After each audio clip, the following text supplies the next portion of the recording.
Hi, everyone. Welcome to another episode of On Second Thought. Today, we have with us Yash Pradhan. He's a visual artist, designer, and illustrator. Before we start, I'd like to use a quote that we use every time, which is the future is here, but it's not evenly distributed. And the point of the podcast is talking to people who are, either creating, imagining, building, curating better futures for us. And that's why we have Yash today, and I'm very excited. It's been a bit of a long one coming. We have been coincidentally following each other for a while, but I Yeah, don't think we've actually ever exchanged notes. So I'm very grateful that he's here, and we are going to ask him now to introduce himself. yeah. Hey guys, I'm Yash Pradhan. I'm a visual artist, illustrator, and designer based out of Bombay. I'm a self taught visual artist, and I've been practicing for like 9 years into different spaces, mediums, and yeah, just like endless possibilities of like communicating what I feel like. Yeah, and Yeah, I think, for anyone who's seen your work, there's such a specific aesthetic that yeah, you have. Like it's one of those things, right? With designers, you yearn to have your own style, yeah, and you've managed to do that in, I would say, a short span. I'm sure yeah, you're like, hey, it's about nine yeah, to 10 years. That's not yeah, short, but it is because people do yeah, spend their life trying to identify a yeah, style that they recognize with. yeah, But before we get into specificities of that, I think, because you're also new to me and I would want yeah, to know just a little bit more about you. So, a little bit just about your like background or like what got you into design. Were yeah, you always curious? yeah. Just, free flow. I mean, I'll just start like at the very beginning, where like since I was like a toddler, I enjoyed just like scribbling around. Yeah. Uh, Academically, I was like very nerd. Got good grades and everything. So I'm a '90s baby. So back then, the hierarchy was different. It was Yeah. like more into science, commerce, and arts was like looked down upon. So I followed the same path of like following what I wanted to pursue in terms of like academically, and I pursued like a chartered accountant. Oh, wow. Yeah, because I love maths, and my dad was a banker, so I thought he did well. I mean, why not just follow the same footsteps? So I followed the same steps, became a chartered accountant while having like a bachelor's of commerce on this simultaneously. And as soon as I received like an offer letter, Hmm. that's when I had like a whole realization of like, I'm not sure if that's something I want to pursue for the rest of my life. Yeah. I was good at it, but I wasn't very passionate about it. Like, that's when I had like a whole conversation with my own parents. It's like, okay, like I've spent like 5 to 6 years getting this degree, and yeah, I mean, right now is it a good time to switch or not? And the only thing that kept uh, giving me comfort was just like scribbling around. And I thought, like, let me figure out if there's a way of like me turning my passion back then into like a profession, like, and something that I can pursue commercially, Yeah. where it can put like food into table and like all sort of things. So yeah, I think the curiosity of just like understanding art and design, because back then it was like I did not know like graphic design as a career also existed, Right. because I thought there's just like bunch of ad agencies who do everything, but not as a specification, like specialization into design. So yeah, I mean, internet was the best place to scratch my head and figure out like different types of possibilities. And you're Yeah, self-taught, you yeah, said. Wow, yeah, that's yeah, incredible. yeah. So yeah, I mean, I began like looking up like tutorials on YouTube, but like to make it like more intense, I moved into like Skillshare, Hmm. because Skillshare was like definitely that helped me get in depth into like tools. And I started like a fun project called 365 Days, where I Yeah. was making like one poster each day for like a year. So that's where I basically began like learning tools Yeah. and also teaching myself like consistency. And within like couple months, I feel like it started gaining attention Yeah. on social media, be it like Pinterest or Instagram. And that's where kind of my journey basically started on like putting myself out there while Yeah. learning, and without like putting myself into a box of like, okay, this is how I want to be, or this is the style I want to get into. So Yeah. that's where I And so you started. started off being independent, Yeah, right? You yeah, weren't yes, at a company and yeah, then that's amazing. yeah, I mean, that also requires a lot of courage, I would want to say. yeah. So how was that kind of journey to decide? Or was it because, like you said, what I love that you said is I learned sort of along the way I was sharing and then also picking Yeah. up things. Yeah, I mean, definitely a courageous move in terms of like just letting go a whole degree, right? Like because you Yeah. pursued it for like so long. But again, like had a like a enlightening chat with my dad, which he mentioned like, I mean, he was passionate about like being a banker. So Mm-hmm. I think it worked out for him. So he mentioned like whatever you're gonna pursue, make sure you're like gonna be comfortable because that's something you're gonna retire to, Yeah. right? That's not like a short span of like years too. So that's when I like kind of itched my brain of like, okay, if I gotta do it now rather than like having what if I could have done it later or something like that. So yeah, definitely a courageous move now that I think about it. Yeah. But yeah, I'm just glad like how it worked out the way it did. Yeah. And how long has that journey been from the time you started essentially publicly sharing and then building it as your own name, your own practice to Yeah, I mean, uh, I think I started on 2016, like end of 2016. That's where I kind of had the whole idea of like understanding the specialization of like design and yeah. art. And by 2017, I just like started posting and I just like thought like learning is the best way while I'm like sharing. Yeah. And yeah, I think there was like no gap between like me understanding. It was just like everything was happening like parallelly Yeah. and just like being out there. And I want to make sure like rather than like focusing on a style or like a lot of artists like who focus on like building a style like how you mentioned, I was just focusing on it being a mirror of like my own journey and Yeah. like experiences, be it like my daily activities or things like that. So yeah, Yeah. I just was like, let me just put it out there. Like, I'm sure like there are people who will consume it differently, and like some might relate, some may not. Yeah. But yeah, And from doing that to then getting like let's say your first commission yeah, project or yeah, working with a brand, how did you navigate that? Because also, for let's say there's another young designer who's aspiring to, yeah, open their own studio like yeah, most designers are now, how did you sort of navigate those things given that you didn't have the background of yeah, working at an agency and like yeah, seeing, oh, this is how a proposal is done, this is like the ceiling rate for yeah, something. yeah, Yeah. yeah. I mean, that's what I recommend to a lot of like budding like designers or artists. Like, don't go all independent at the beginning. I think just like work under like an agency or like something that makes you understand how business Yeah. works in terms of like design as well. So again, like while I was like sharing, I think since I got a lot of traction on my design, there's an studio called Wolves Visual. Mm-hmm. uh, I think I caught their attention, and they were doing like visuals for all kind of festivals across India to Right. global. And my first project happened to be like designing for Nuclear, and this is Wow. like 2017 while Nuclear was like just emerging, and it was just amazing to get my hands into it, like learning from the best. And yeah, just like getting started, like how design plus business works, like because honestly when you are working independently, it's just like 20% of it is like designing or like making art, Yeah. but 80% of it is like the boring side, which includes like invoicing, like billing, long contracts and all that. So you gotta understand that aspect to it before you go fully independent. Of course there are like resources like everywhere that's gonna help you, but having like a real life experience like makes it like completely different, like Yeah. based on your experience. Yeah, Correct.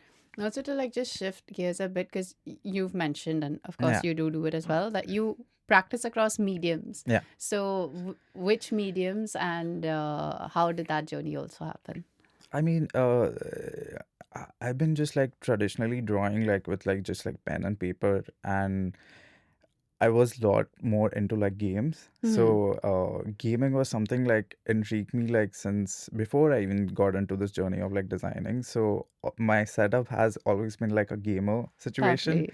and still till date I use like my mouse to like draw, which is like weird for a lot of people because a lot of the well-known designers like use like tablets and like Intuos and all that. So yeah, I mean, that's the first medium that I touched, which was like moving from pen and paper to just like moving digitally. And once you're digitally, the curiosity is just like endless. And I just wanted like my work to be like translated into like different mediums, be it like street wall art, be it like merch, packaging design. Everything Yeah. is like super exciting. So I've been just like exploring in past like 8 to 9 years, like all types of medium at Yeah. this point, Yeah. without it losing its own essence or Yeah. like its soul.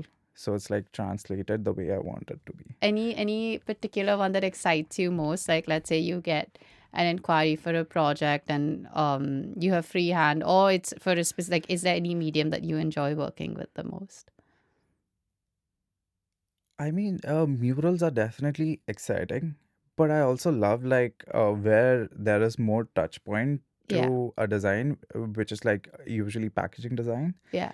because it's catered to so much like consumers and like different audience altogether. So packaging is like something excites me, and also something which is like very non-conventional. So I could just like recollect a project that I did for Coach. Mm-hmm. They reached out for like a window, Display. yeah, Yeah. just like window display and like making like stickers and things like that. Where I ended up pitching them like a crazy idea of like we should go beyond this. Like I'm sure like Coach has different identities that can be expanded, and like one of them was like it has like a small mascot called Mm-hmm. Rexy, Right. and it's like a tiny dinosaur.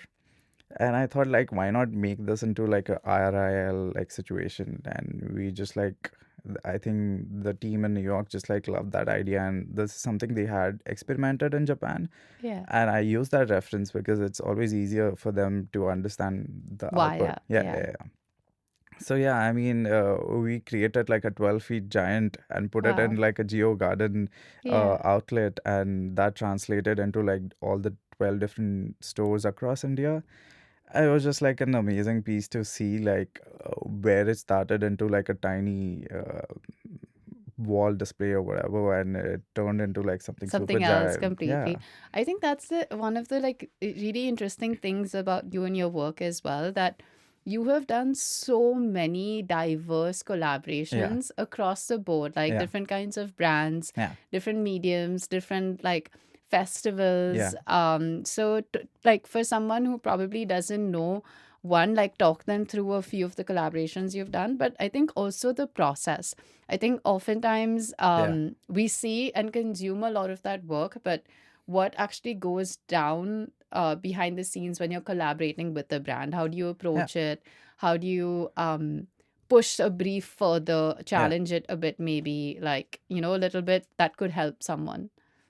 Yeah, for sure. I mean, another prime example I could tell is like how I ended up collaborating with like Real Madrid Hmm. and Juventus, like designing soccer players' jerseys, like which was utilized for like Just casually yeah, Real yeah, Madrid. it was just like casually.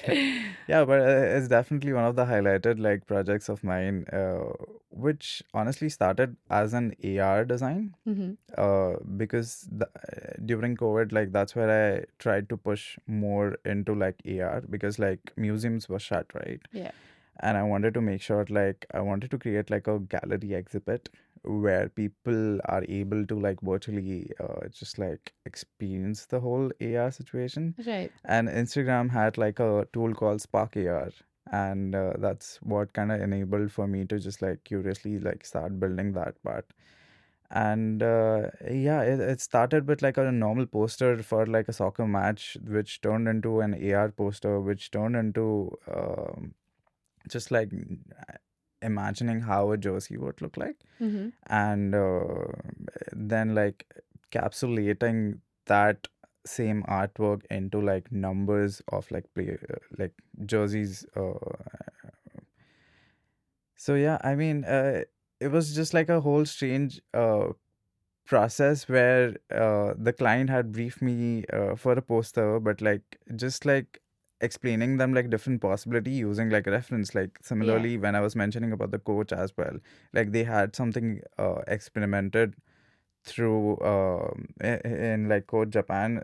It's what kind of enabled me, and just using like different kind of like mock-ups, I think Yeah. usually helps like client understand what could be the possibility that is beyond their brief. So it usually helps me push that part. But apart from the creative process, I think like I mentioned, like 80% of it is like long Other contracts stuff. and like Yeah. just like the boring part, uh, which is amazing when you're doing independently because I am that bit of like a control freak, Yeah. and I do like to protect my rights and leave no gray space in terms of like what I'm delivering beyond what is expected, because I feel like a lot of artists or designers don't really understand that aspect, and it's not really explained or like taught in like design Yeah. schools as well, like which is like contracts and like ethical design. Yeah.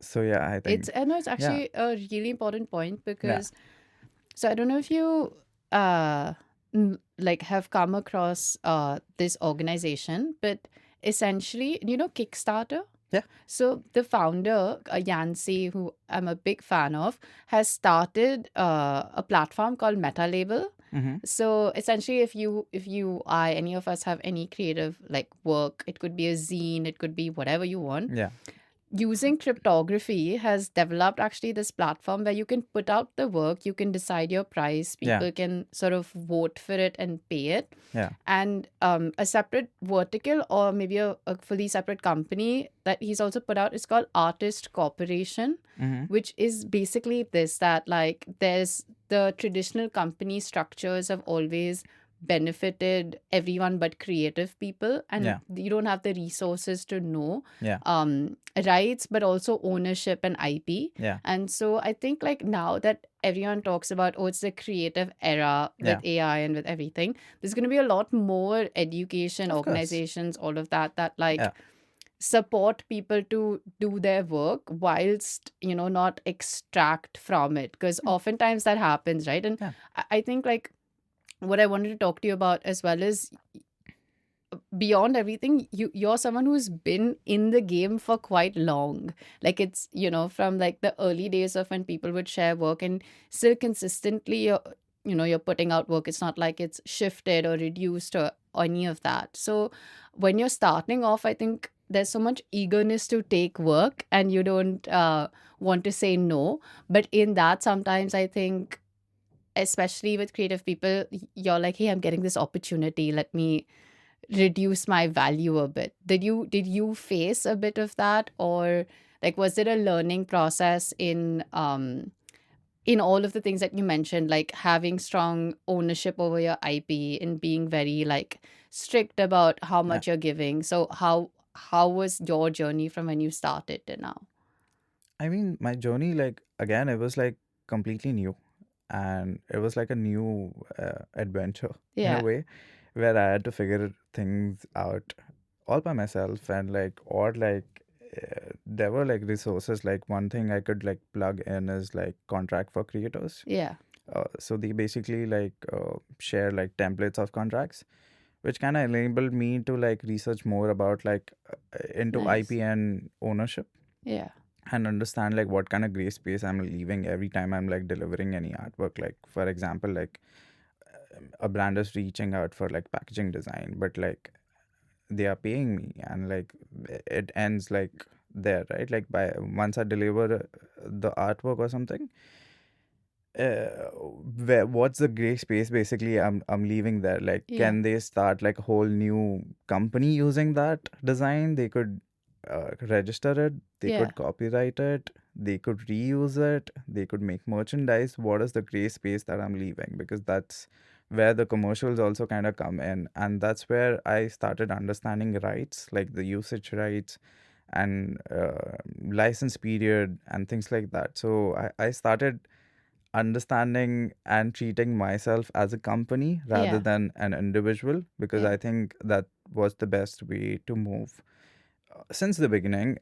Because I think first 2 years, like I was working under like different studios or agency, understanding like how things work. So that's where I took a lot of experience into designing, while just like peeking into like different contracts, like how it works and how do they manage to get like yeah, just like work in general.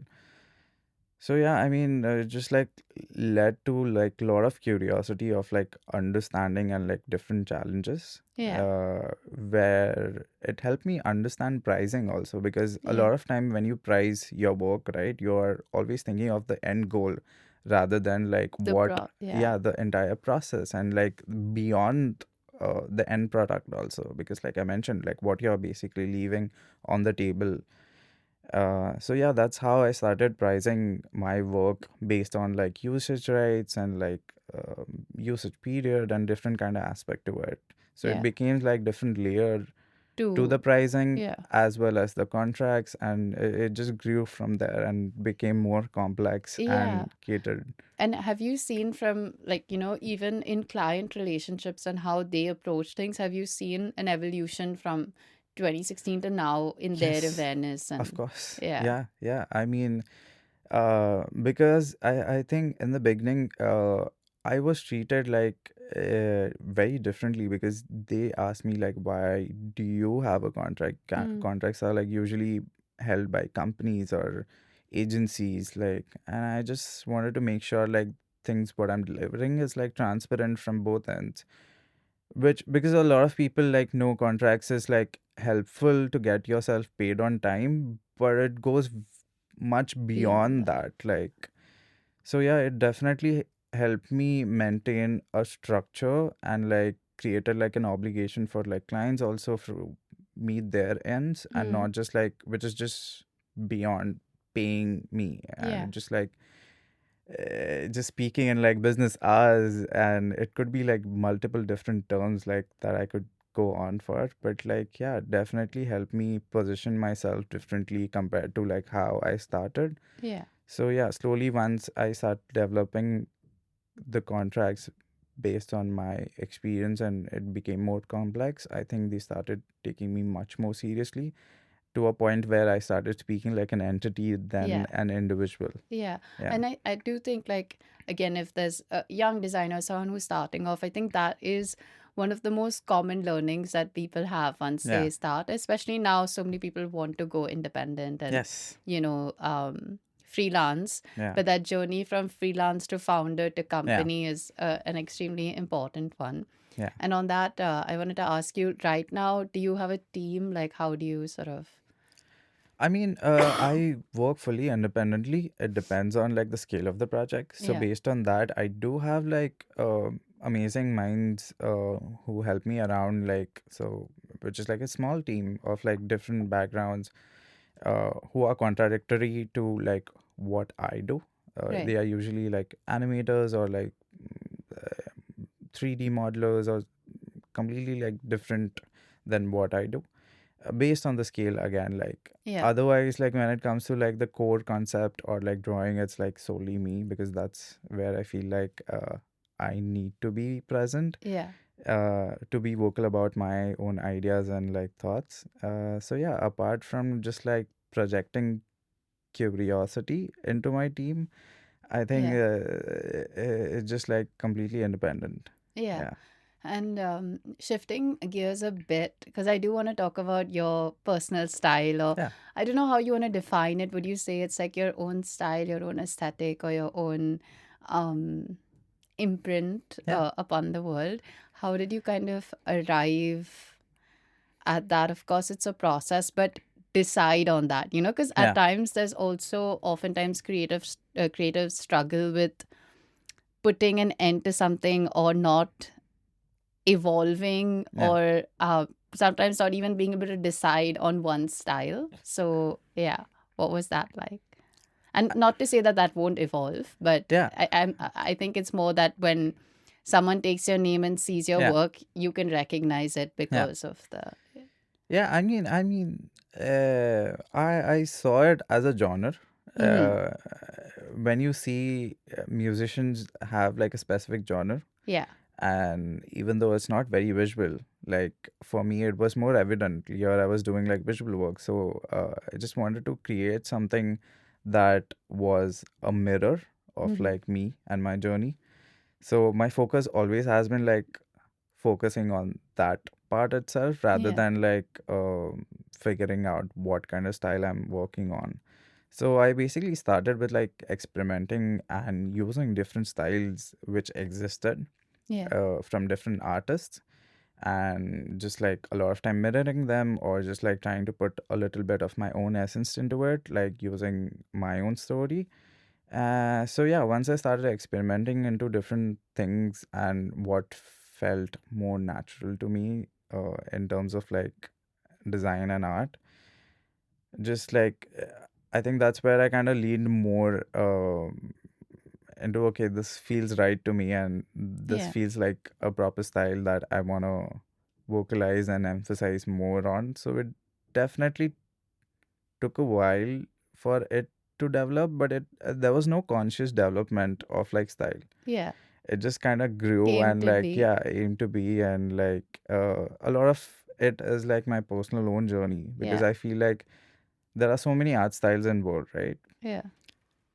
But what makes unique an artist unique is like their own story. So Yeah. that's how I wanted to encapsulate And like have that that. story But into a style. it's so Yeah. brilliant because like as you this is a bit like meta, but I Yeah. feel like it's almost like a prism. You know how when you have that light and then it Yeah. just because I think when you start off as a designer, you may get a brief, a requirement from a client to do things according to their guidelines, and a look and feel where it's not like you're just an executor, of course not, like you're adding your own lens to it. But I feel like for you the shift is now that they want, it's essentially you're Yeah. a brand and Yeah. they want that for them, Yeah. right? Which is pretty cool if you Yeah. think about it, right? Because a lot of times there's so many successful studios that keep continuing to scale and they Yeah. have a bit of their own look and feel, but you're still designing for someone else. Yeah. But like I think having that where now people are coming to you for your style Yeah. is pretty cool. So I just wanted to say that. um I also wanted to ask you, where do you sort of look for inspiration, or have you had, since you're self-taught, like Yeah. did you have early impressions or like people or studios that had an imprint on you, and like now how do you keep up with Hmm. what's happening and like any sort of I mean, to be honest, north like stars? not really. Yeah. A lot of time, like I know that's like one way of like a lot of like design students go about like when you're studying design. But like someone who has never pursued design, Yeah. right? Like my lenses were like completely different. I looked upon like the city as a museum, and that was Yeah. basically my inspiration and also my culture because like I'm half Goan, half South Indian, although I was born and raised in Mumbai. Yeah. So a lot of my culture came from nostalgia Mm-hmm. and the era I was grown up in, which was like cable TVs and like going to temples and like slowly shifting into tech. Yeah. So yeah, I mean that's what basically I grasped. And to date that's true, like that's still your source material for Yeah, inspiration. yeah, yeah, Yeah. yeah. I mean, because again, like I mentioned, for me, I just wanted to be a reflection of what I do, be Yeah. it like everyday activities, just like me hanging out with my friends, or me just like going out for movies or listening to different genre of music. So some kind of inspiration that is beyond that already exists. Yeah. Because once you start looking or like looking for inspiration from a digital format, I think you subconsciously end up imitating what already exists. Yeah. So that's why I wanted to deviate from like taking inspiration from like studios or Pinterest or Behance for that matter. I mean, it's amazing to keep up with Yeah. and understand like different design trends and like what different artists are doing, but not beyond that. Like, because I just wanted to make sure like my story is like You say vocalized. true to, yeah, Yeah, which again, that's why it's so unique, because a lot of times there's design purists, and like there's so much history and there's so much to take inspiration from, or it's yeah, also like you take a style and then you evolve it with your own. But I think having a unique lens, I think it's like a great benefit actually, yeah, where someone else might find it daunting that yeah, they don't have that experience. I think it's a great, like you said, like a great role model yeah. for other people too. But in that, like, have you had, of course you would have had, but like what are some of the challenges you've kind of faced? It could be overall, it doesn't have to be specific to the fact that you're self-taught or something. Yeah. Like, what are some of the challenges you've faced through this journey? I mean, just like navigating, like, especially not having to being pursued design. I Yeah, think one of the biggest thing is like not having peers, you know, yeah, yeah, because still uh till date I have all my friends who are like either back in like commerce right, pursuing like different charter accounting jobs and things like that. So yeah, I felt that was challenging where I couldn't speak or like relate or like even ask questions or like yeah, take any sort of like recommendation into understanding like whatever I was doing yeah, at that time. So I think that was like one of the biggest challenge. But apart from that, uh, just navigating design a lot of times because I feel like it has so many rules, yeah, like you mentioned, and uh, I felt like I was just there, like breaking a lot of them yeah. subconsciously. Uh, but again, I feel like it just like worked out That served amazingly. you Yeah, well. yeah, Yeah, yeah, it definitely served me well. So yeah. yeah, And I also wanted to ask you, like, it's a bit of a hot take. What is your lens on AI and design? And like, do you use tools often? yeah. What do you use them for? And what's kind of like not really just a hot take, but what do you truly feel as impact on the creative field? I mean, I'm more of an observer than a Mm-hmm. consumer. Again, like it literally stands for artificial, right? Like the word artificial. So it's never gonna be original. It's Yeah. gonna be like taken from like existing artists, be it like coders or like developers, like anything that already exists. So I'm just gonna observe and like see where the legal thing kind of comes in, Mm-hmm. right? Like because it's more about like IP protection, ownership, like because none of the artists like when they put up their work online Yeah. signed up for like giving away rights for it to be them like reused or like Yeah. be trained on like different models of like be it chat gpt or like any kind of adobe Yeah. image intelligence. So yeah, I'm just gonna be an observer. Of course it's a tool. Yeah. I have used it in when it comes to like creating decks. I Yeah. think nothing beyond that. Yeah. So yeah, I'm just gonna be observing until there are like set rules and regulation that kind of For protect artists and their own IP and ownership. yeah, yeah. Yeah, I mean, that isn't it, it's interesting because I'm not a designer, but yeah, still I of course use chat a lot, but yeah, like I wouldn't, let's say, use Midjourney yeah, for an actual design. Like, so I yeah, don't think it's there. Maybe more on the tech side of you could start learning how to code yeah, and everything through it, and that's interesting. But yeah, I often find with, again, creatives, there's either really strong opinion or then it's like I stay away from it yeah, completely. So I like what you said of observing, and I think having the core of it is yeah, having a clearer lens on legality. I think yeah, that is where a lot might change in the yeah, coming years. And yeah, but it's also interesting, like tools like Canva yeah, incorporating, so like they yeah, have a whole AI sort of yes, version, or I yeah, think optionality of it. So it's interesting to see how those things also are shaping. Yeah, change, yeah, and impact. I also wanted to ask you, like, now that it's actually been a couple of years for you, currently, what are you most excited for in terms of what you're building, or an idea that you've had in your head that you want to uh sort huh, of sow the seeds of in the year?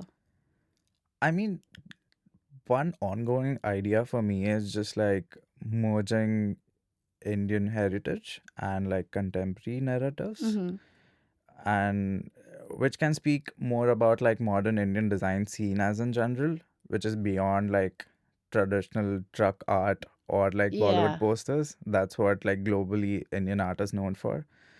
So that's the bridge I want to gap using a lot of like nostalgia and like late 90s references. right. And that's what I even try to use it in my art like in past couple of years, like using like subtle arches which kind of resembles like temples or like yeah, just like Yeah, merging that. that. Yeah. Yeah, it's really interesting because I was also doing a project recently, and I don't know if you've seen this on Instagram as well. There's so much more content on Indian Yeah. maximalism and designing beyond Eurocentricity and Yeah. just movements which are much needed and real like that.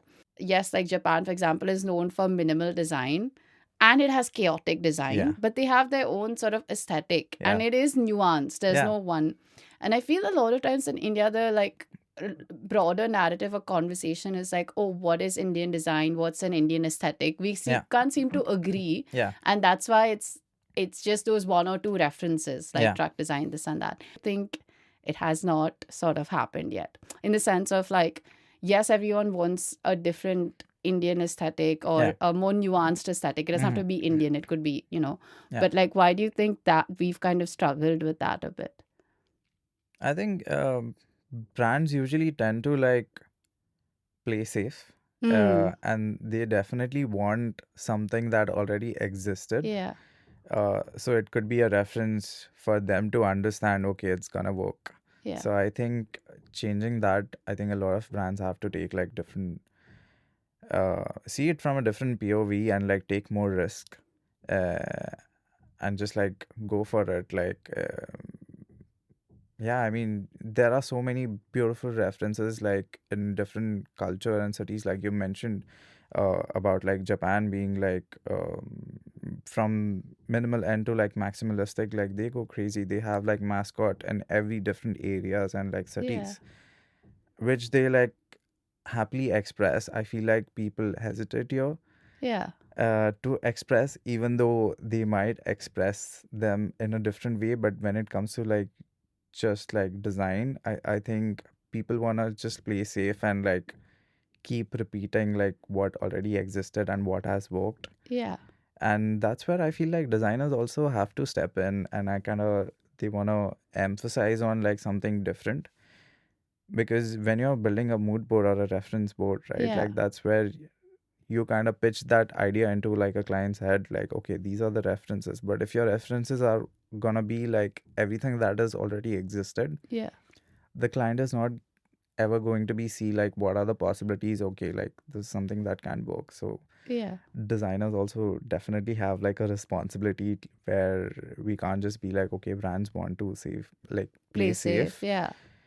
But yeah, I Yeah, I think think it's so true. It's true from even specificities of like a typography yeah, lens or a color yeah, lens or like, because I was also guilty of that where you do tend to play safe or you do tend to yeah, look for what's there yeah, without actually exploring and being like it's okay to break away yeah, from category codes or it's yeah, okay to break away from certain things that, let's say, a packaging form that yeah, has been there for really long. Just if you want to get attention and eyeballs, you do have yeah, to do things a bit differently. And I think there that resistance needs to be pushed a bit. yeah, Um, Also, what do you like this narrative of an Indian brand to the world, like yeah, India to the has been there for quite some time. yeah.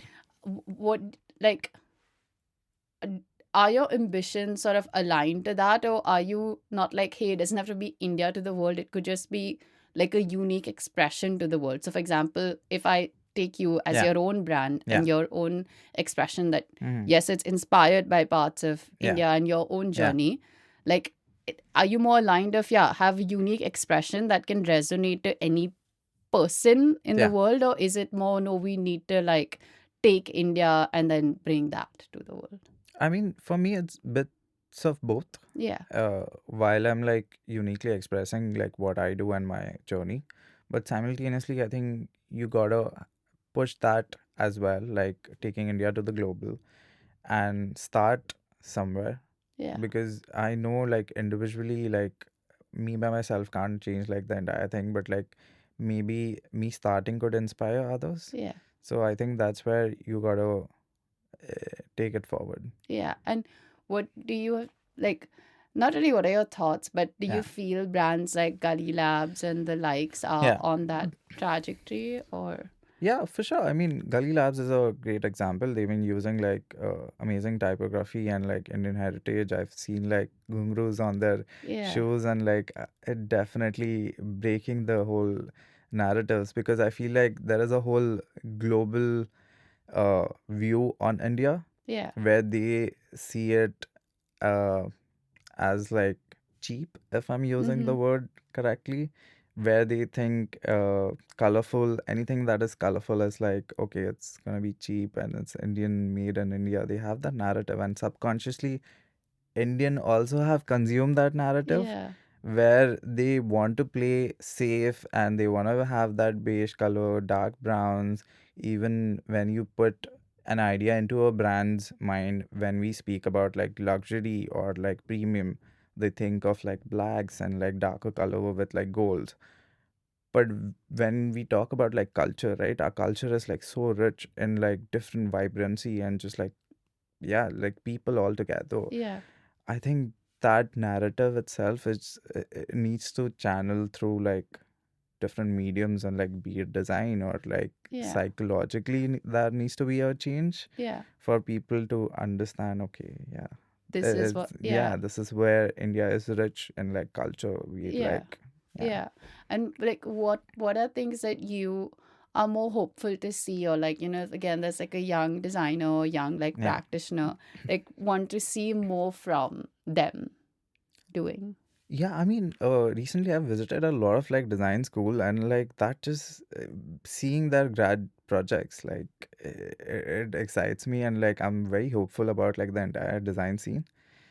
And yeah, I mean, a lot of them are just like not scared to break the barriers in terms of like everything that I've been speaking, like where brands are able to play safe, but like designers are definitely gonna be pushing their own narratives, and yeah, just like excited for the a new era of like young designers, Yeah. and also like a new whole generation, like the Gen Z is like now taking over of like not taking shit Yeah. from like big corporates and owning what is there, like be it from IPs or like ownership or like just like owning their own visual style and aesthetic. Yeah. Yeah. Yeah, so I love how the young generation is just like bold. Propelling Yeah, it forward. Yeah. yeah, And like for yourself as well, do you do you have any sort of dream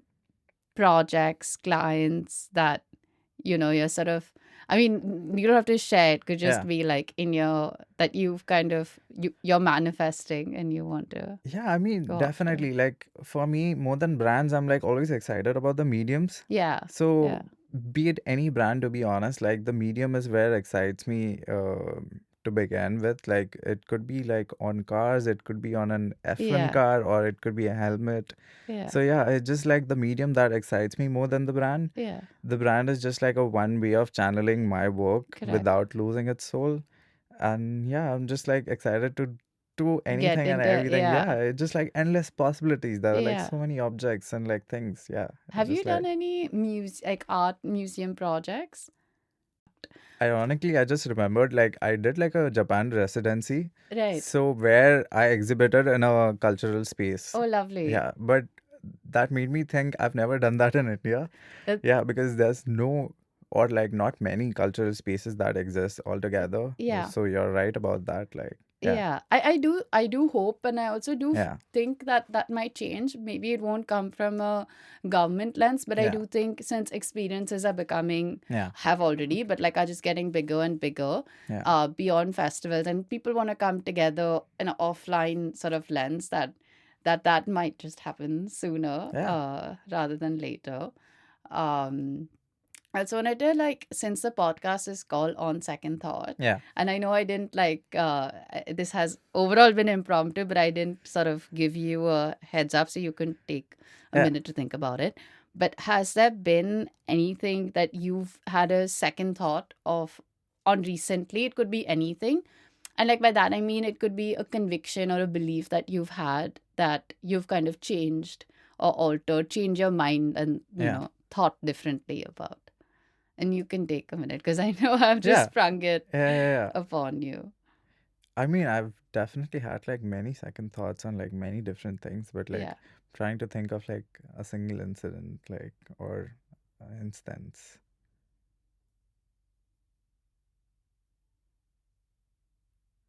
I think one of it is like I, where I like struggle to understand like uh, when you're a visual artist or a designer, right? Like I don't want my worth or like a self-worth to be defined by what I do, even though indirectly it is defined. Mm-hmm. Uh, so I think I usually keep having second thought in terms of like how much I'm doing professionally compared to like what or like how much I'm like doing as an individual, Mm-hmm. or if it like works parallelly. And a lot of time I'm just like having second thoughts of like understanding myself. Like what is my identity Yeah, and yeah. yeah. Yeah. I mean, yeah, definitely about identity, but like also beyond it. Yeah. Yeah. I think it's more like about existing and Yeah. like, yeah, just like, yeah, That's interesting.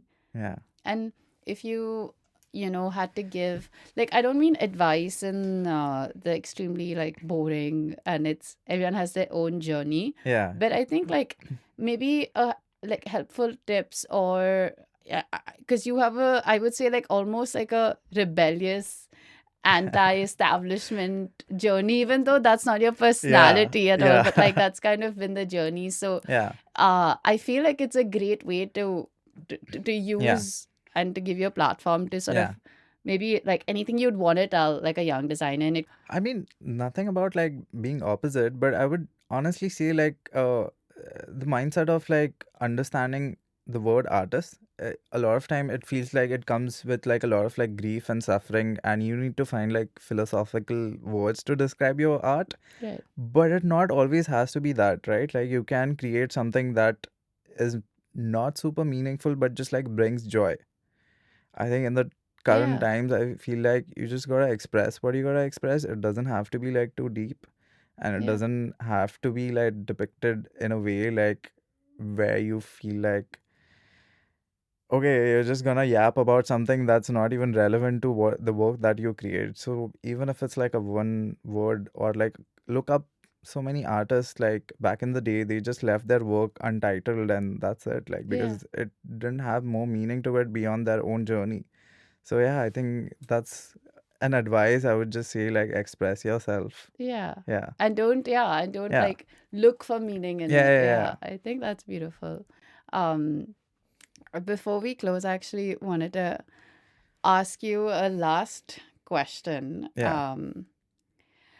And it's a, I mean, second last question, sorry. Yeah. But Go for it. so since a lot of the work and Yeah. throughout your journey has also been again expressing quite openly, like like I'm assuming Instagram is a big way that you Yeah. also, Yeah. get a lot of people interested and Yeah.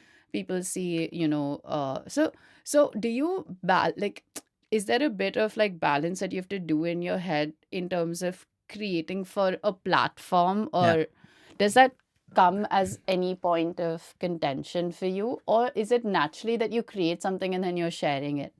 Because Mm-hmm. sorry, where this is coming from is a lot of artists are also like, hey, like the algorithm is Yeah. taking over, and Yeah. like this anger with platforms. Has that ever Yeah. been a point of contention? I mean, when I was beginning, I think at the start I definitely felt that like where I had to feed the feed. Mm-hmm. But I think I shift gear within the third, fourth year where I started like building a very concrete website Yeah. where most Beautiful of website. my kind of work or like work kind of comes in like through different contact forms itself rather than Instagram. Instagram definitely is a great starter to expose yourself, but like when it comes to like serious work and inquiry, I think creating a strong portfolio that is diverse enough, like Yeah. that can cater a larger audience beyond Instagram is like definitely helpful. But apart from that, like don't do anything forceful, but also have like a routine. I feel like consistency is just like best. Even though Instagram wants you to be consistent, Mm-hmm. I think you should take that as a sign of being consistent in your routine. Mm-hmm. So rather than just like forcing it, just like doing it for the sake, Yeah. or yeah, do it for the love rather than just like For imposing. the, Yeah, yeah, I think yeah, that also removes a bit of the rage and stuff yeah, that comes yeah, from it, yeah. because then you're trying to like force fit Yes, into and also now there's a lot of like, it doesn't really matter how many followers yeah, and yeah, all of that. So just like you said, express yes. because you want to express.